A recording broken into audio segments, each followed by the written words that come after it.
নমস্কার বন্ধুরা, আশা করি আপনারা সকলে ভালো আছেন। আমরা যে নিজের জাগ্রত চোখে যা কিছু দেখছি সেসব হচ্ছে দৃশ্যমান জগতের দর্শন। কিন্তু এর পারও এমন এক অদ্ভুত লুকোনো জগৎ রয়েছে যাকে অদৃশ্যমান জগৎ বলা হয়। এই অদৃশ্য জগৎটি কিন্তু আমাদের থেকে বহু দূরে নয়, এ তো সবসময় আমাদের সাথে সাথে রয়েছে, আমাদের আশেপাশে রয়েছে এবং আমাদের চোখের পলকের নিচে চাপা পড়ে রয়েছে। কিন্তু এক সাধারণ মানুষ কখনোই সেই দ্বারটিকে খুলে সেই সব অদৃশ্য জগৎকে সহজে দেখতে পায় না। তার কারণ হচ্ছে মনের চঞ্চলতা ও মনের অবিশ্বাস। বলা হয় মানুষ সর্বশক্তিমান, তাহলে সে সহজে সেই অদৃশ্য জগৎকে দেখতে পায় না কেন? কেন মানুষকে অদৃশ্য জগৎ দর্শনের জন্য অনেক কাঠ খড় পড়তে হয়? আমি মানছি যে মানুষ অনেক পাওয়ারফুল, কিন্তু আপনারা কি জানেন যে মানুষ চেয়েও বেশি শক্তিশালী হচ্ছে এই পাওয়ারফুল ইনভিজিবল ওয়ার্ল্ড? তাই প্রয়োজন হয়ে থাকে এক দুর্দান্ত সাধকের। কিন্তু এখানেও কিছু ক্রাইটেরিয়া রয়েছে।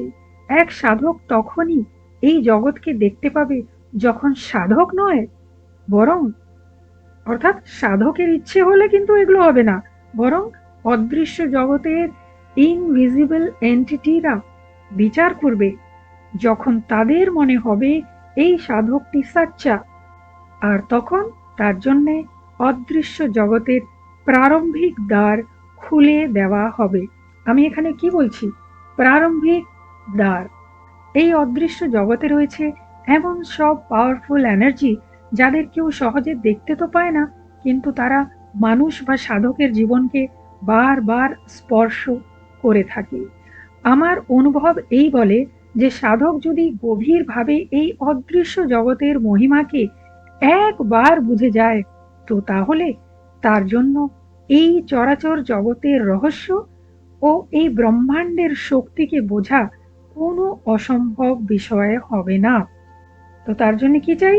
তার জন্য চাই প্রবল সাহস, প্রবল ইচ্ছাশক্তি ও প্রবল পুরুষার্থ। যেমন মানুষ বিজ্ঞানের খোঁজ করে মানুষের মঙ্গলের জন্য অনেক কিছু আবিষ্কার করেছে, ঠিক তেমনি সাধকরাও এই প্রকৃতির অসীম ও অনন্ত শক্তি সম্পন্ন এনার্জিকে খোঁজ করে মানুষের অসাধ্য কষ্ট থেকে তাদের বাঁচিয়ে তোলার চেষ্টা করেছে ও আজ পর্যন্ত করে যাচ্ছে। কিন্তু এসব কাজ এত নীরবে হয় কি সাধারণত কেউ জানতে পারে না। একটি ছোট উদাহরণ দিচ্ছি। যখন এক সাধারণ মানুষ জানতে পারে যে কোন সিদ্ধ গুরুর কাছে গিয়ে বা কোন আধ্যাত্মিক স্থানে গিয়ে তার দুঃখ কষ্ট দূর হয়েছে বা দুঃখ কষ্ট দূর হয়, তো সেখানে সে বারংবার যোগাযোগ করে থাকে। আর তার দেখাদেখি অন্য দুঃখী ব্যক্তিও নিজস্ব যন্ত্রণার নিরাকরণের জন্য সেসব পথকে তারাও খোঁজে। কিন্তু এখানেও কারাপশন। অনেক কম মানুষ এই বিষয়ে অন্যকে জানাতে চান। তারা দেখান যেন তাদের পুরুষার্থ বলে সবকিছু তারা পেয়েছে। এমনকি তারা তো এ পর্যন্ত সেই সর্বশক্তি মানের কাছে কৃতজ্ঞতাটুকু জানাতে চায় না, সবকিছু লুকিয়ে চাপিয়ে রাখতে চায়। তাই সাধক বা সিদ্ধগুরু নিজের শক্তিকে অদৃশ্য জগতের মাধ্যমে সমস্ত ব্যক্তি, those who are really needy person, তাদের কাছে অদ্ভুতভাবে ও অজান্তে শক্তির মঙ্গলময় কামনা করে ঊর্জা পাঠিয়ে দিয়ে থাকেন। এখানে কোনো মিডলম্যানের প্রয়োজন হয় না। অ্যানসিয়েন্ট হিস্ট্রি খুলে দেখুন, কত কত সিদ্ধ সন্তরা সাধারণ মানুষের উন্নতি ও মঙ্গলের জন্য কত যে ভালো ভালো কাজ করে গেছেন। এসব শক্তি তারা পেয়েছিলেন নিজেদের আধ্যাত্মিক বলে, তাই তারা সেসব অদৃশ্য জগৎ দ্বারা প্রদত্ত ক্ষমতাকে ছড়িয়ে দিয়েছিলেন সমস্ত মানুষের মধ্যে। অদৃশ্য জগৎ দ্বারা পাওয়া শক্তিকে কখনো সাধক নিজের লাভের জন্য জমা করে রাখে না, বরং বিলিয়ে দেয় সবার মধ্যে, সবার মঙ্গলের জন্য। এই পরীক্ষায় উত্তীর্ণ হলেই অদৃশ্য জগতের দুর্ধর্ষ শক্তিরা সেই সাধকের জন্য খুলে দেয় নেক্সট ডোর স্টেপ।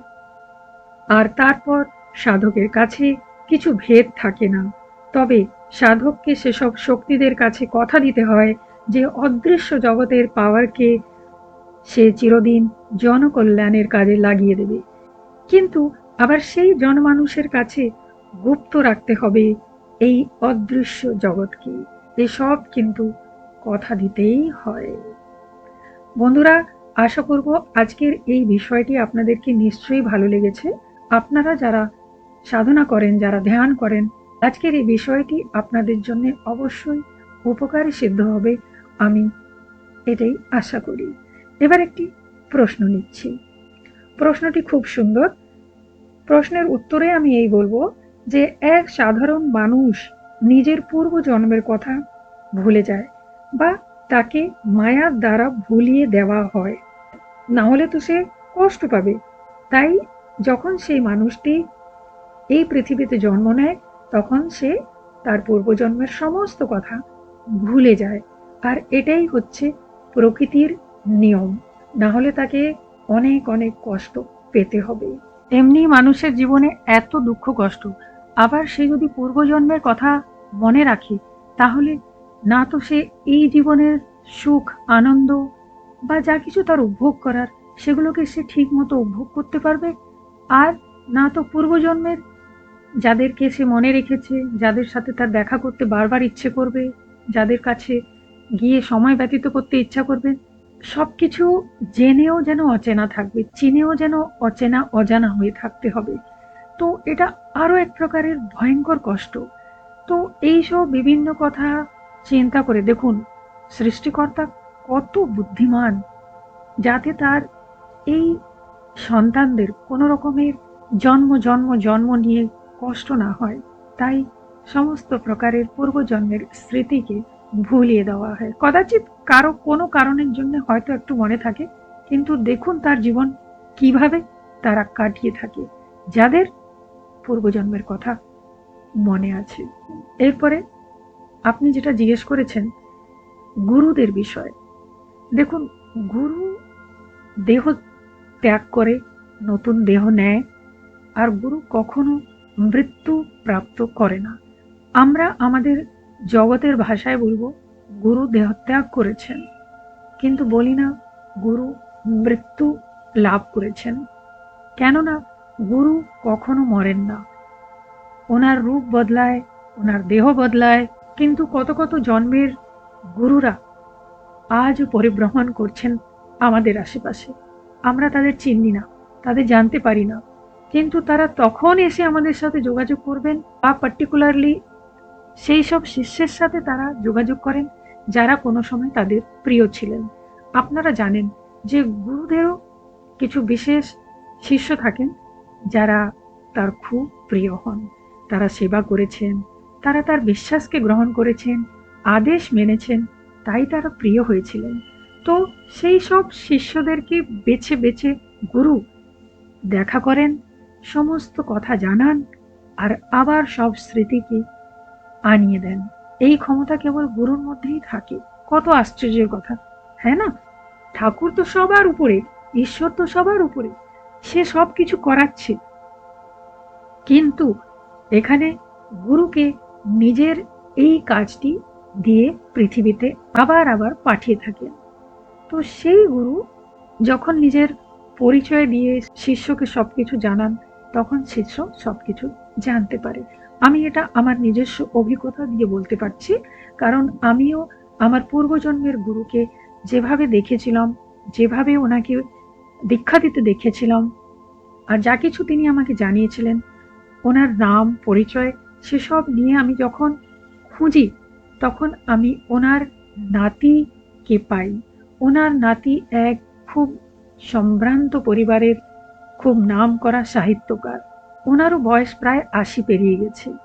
ওনার কাছে যখন আমি সমস্ত ঘটনাকে বললাম, তখন তিনি স্বীকার করলেন যে হ্যাঁ, এসব কথা সত্যি। আমি তাই জানতে পারলাম যে গুরু সে কত কত পূর্বজন্মেরই হোক না কেন, কিন্তু সে কোনোদিন মরে না। তার সব স্মৃতি থাকে, আর সে চাইলে নিজের শিষ্যের সাথে এসে আবার এই জন্মে দেখা করে। শিষ্য তো সব ভুলে গেছে, সে তো এক সাধারণ মানুষ, তার তো দেহ বদলে গেছে, তার কোনো কিছুই মনে নেই, কিন্তু গুরু এ কথা সেই শিষ্যকে জানিয়ে থাকেন। তাই তো বলা হয় বেটা, গুরু ঈশ্বর তুল্য। আর ঈশ্বর স্বয়ং বলেছেন যে আমি আর গুরু যদি থাকি শিষ্যের সামনে, তো শিষ্য যেন প্রথমে গিয়ে গুরুকে প্রণাম করেন। কেন কি গুরুই হচ্ছে সেই সাচ্চা গুরু, যে আধ্যাত্মিক বিষয়কে নিয়ে সেই শিষ্যকে আমার পরিচয় করিয়ে দিয়েছেন।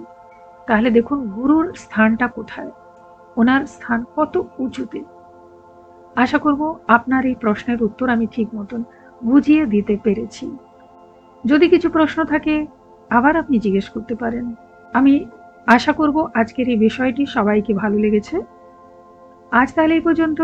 আপনারা সকলে ভালো থাকুন। জয় রঘুনাথজি।